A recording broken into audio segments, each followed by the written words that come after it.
So today's quick talk or short talk will be about Ibrahim alayhi salam.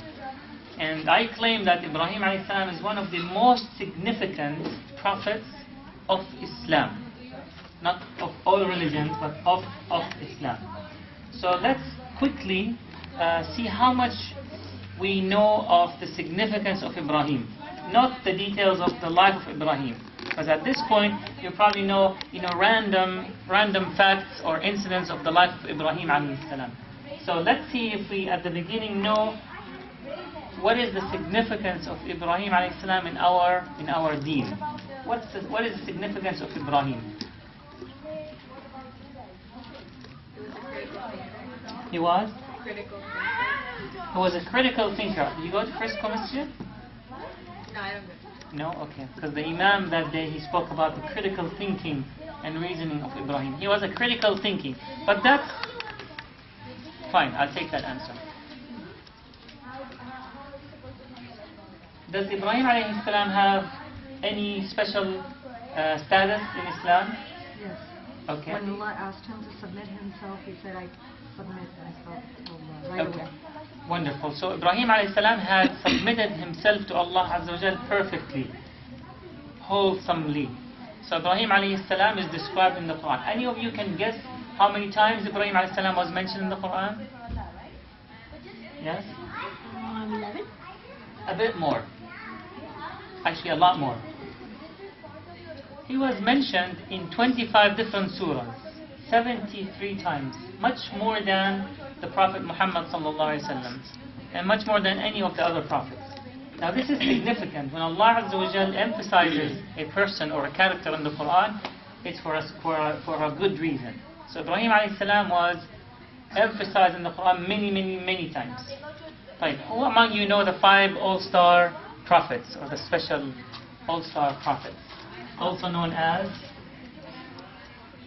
You attended the lecture last time, right? The khutbah. The 5 prophets that are known to be ulul azm, that tough, hard-working prophets. It's okay. We agreed that you're not going to answer, right? I'll take a guess. Yes. Prophet Muhammad, Muhammad sallallahu alaihi wasallam. Prophet Ibrahim, Sure. Prophet Musa, Musa alayhi salam. Isa, Isa alayhi salam, and one more. Dawood. Not Dawood. Oh.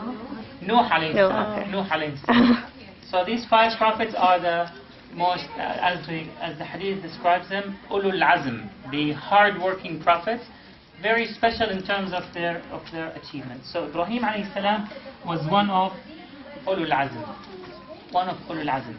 All right. So I have prepared a few questions on Ibrahim alayhi salam before we get into the specifics of the life of Ibrahim alayhi salam. And to encourage you, I have some, Halloween treats. I mean, Eid al-Adha treats. So I'm going to ask the question, and this bag will go around.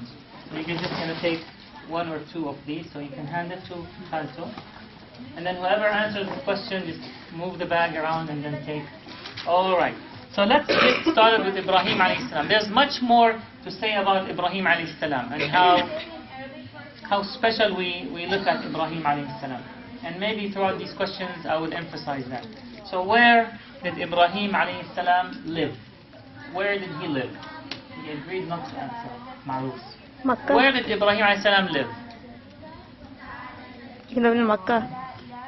He lived in Mecca. Did he really live in Mecca? He touched Mecca. Or his wife and son went to Mecca. So you deserve 1 piece of candy. Just move the bag. But where else did he live? Yes, ma'am. Mesopotamia, is that Iraq? Between the 2 rivers? I think that's Mesopotamia, right? So he started in Iraq, and specifically, take a couple of...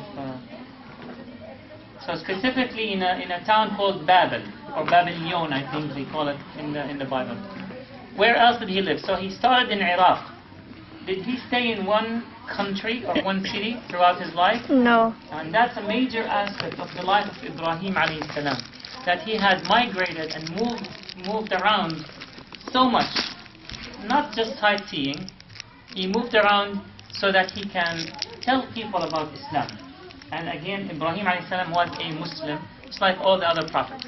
It's very important to drill this fact in our minds, that all prophets were Muslims. Muslims in terms of submission or submitting to Allah Azza wa Jal. Where else? So Iraq was one.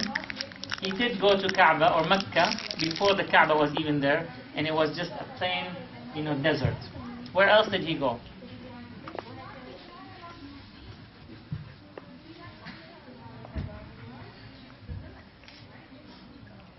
Yes. He went to Palestine. And actually your mama and my wife, My mom was born Pakistan. she was, but her parents come from the town where Ibrahim alayhi salam lived and where he died. Okay. Alright, he hasn't eaten candy for 5 years. Where else? So he lived in Palestine, and the town that he lived in is called Hebron, Al-Khalil, right? And Al-Khalil is a title of, or a name, one of the honorary names of Ibrahim alayhi salam. Al-Khalil means Friend. more than a friend. Al-Khalil, not the successor. Al-Khalil, very close. Al-Khalil is the one that the love of Allah Azza wa Jal have mixed with his heart. That's how close he was to Allah Azza wa Jal. So Al-Khalil, the very close friend to Allah Azza wa Jal. So Al-Khalil or Hebron is where he lived. Keep it going. Alright, so he lived in Iraq, Palestine, he touched Mecca. Where else did he go? He went to Egypt, and that's actually where he married his second wife, which is another question I will share with you. He said, yeah, a couple. Alright, so he went to Egypt once. Where else did he go? Yes? Yes?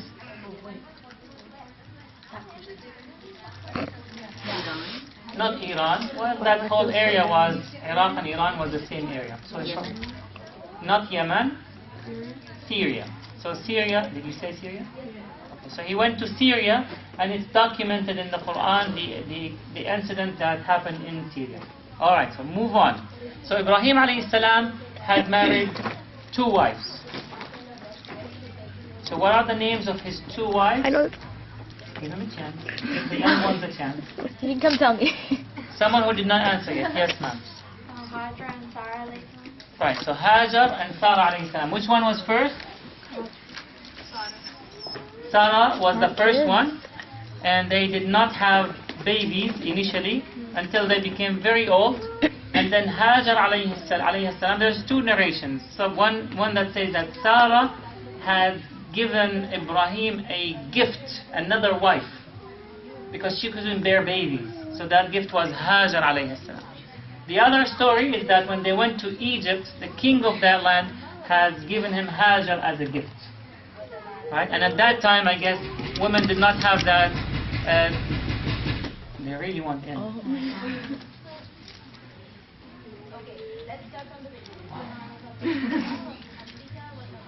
So Hajar alayhi salam was the second wife of Ibrahim alayhi salam.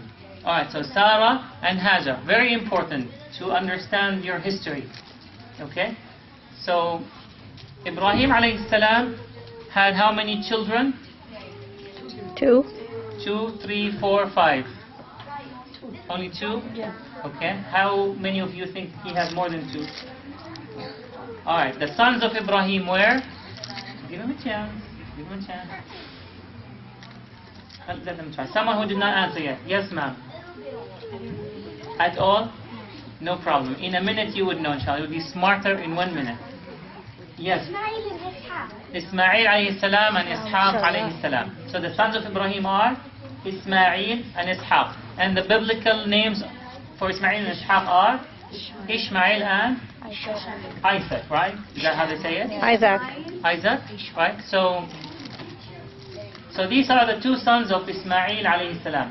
Now a quick, very high level of the prophets, tree. So Ibrahim had Ismail and Ishaq. Just picture with me the picture. So from Ismail descendants come Prophet Muhammad. Muhammad sallallahu alayhi wasallam.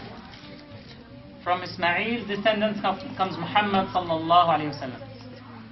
From Ishaq's descendants, who's the son of Ishaq? Yaqub, also known as Jacob. The son of Yaqub is Yusuf. Yusuf. Did we miss someone? Yeah, Yusuf alayhi salam.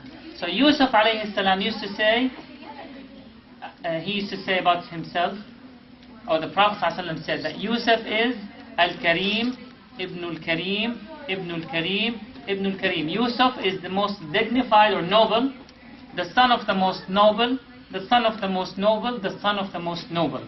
So this is Yusuf, the son of Yaqub, the son of Ishaq, the son of Ibrahim. And that's why Ibrahim alayhi salam had the title of Abu al-Anbiya, the father of prophets, or the forefather of all prophets. So very important to understand this fact about Ibrahim alayhi salam. It's also interesting to know that Ibrahim alayhi salam as a prophet is the only prophet that all religions agree upon. There's no dispute about the personality of Ibrahim, the achievements of Ibrahim, the statue of Ibrahim, the status of Ibrahim alayhi salam in Islam, in Christianity, and in Judaism. Alright, so moving down, how many can tell me, so that the candy bag can keep moving, how many can tell me from a very, very, very 20,000 level high story of Ibrahim alayhi salam? Don't tell me details. Don't tell me details. Stories that we know about Ibrahim alayhi salam, because I will drill into a couple of these stories.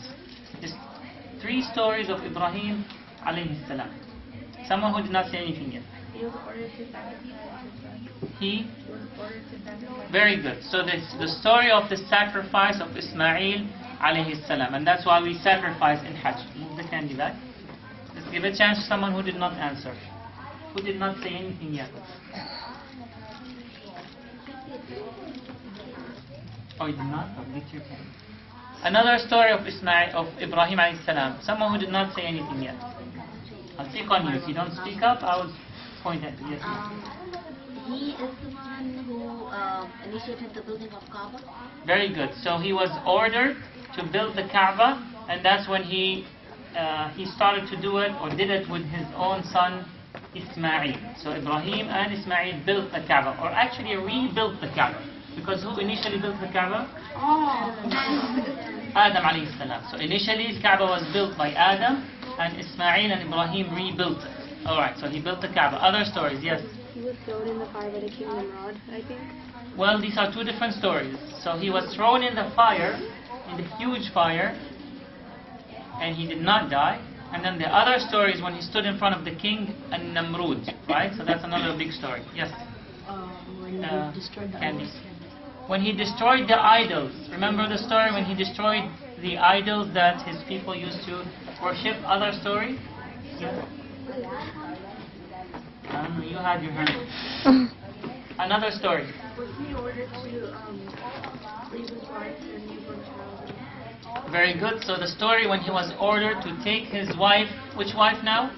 Hajar, and her son Ismail. He was ordered to take them to the desert in Mecca, today known as Mecca, and leave them there. And then many years after that he came back and built the Kaaba in that spot.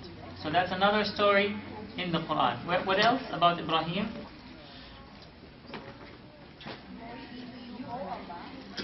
Maryam? Another story.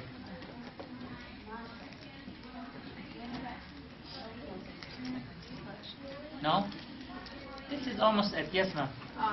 One time he visited his son Ismail. Uh-huh. In this moment he asked his wife in the story, you know it. Right, to keep the doorstep or Yeah. clean the doorstep. Okay. That's not documented in the Quran though, but it's narrated in, I think, in Hadith, I'm not sure. Alright, so let me tell you inshallah, before I move on to the overview of the life of Ibrahim alayhi salam. There is a dua that each and every one of us does every day more than once, that has the mention of Ibrahim alayhi salam. There's a dua, ma'roof, put your hands down. They're smart, but they're not, because they attended the lecture on Friday. You said something. Someone who did not answer yet. There's a dua that we say every day that has the mention of Ibrahim alayhi salam. Yes, yes, Maria. Whenever we pray, we say Allahu Akbar. Right. So whenever we do our salah, remember, What is the last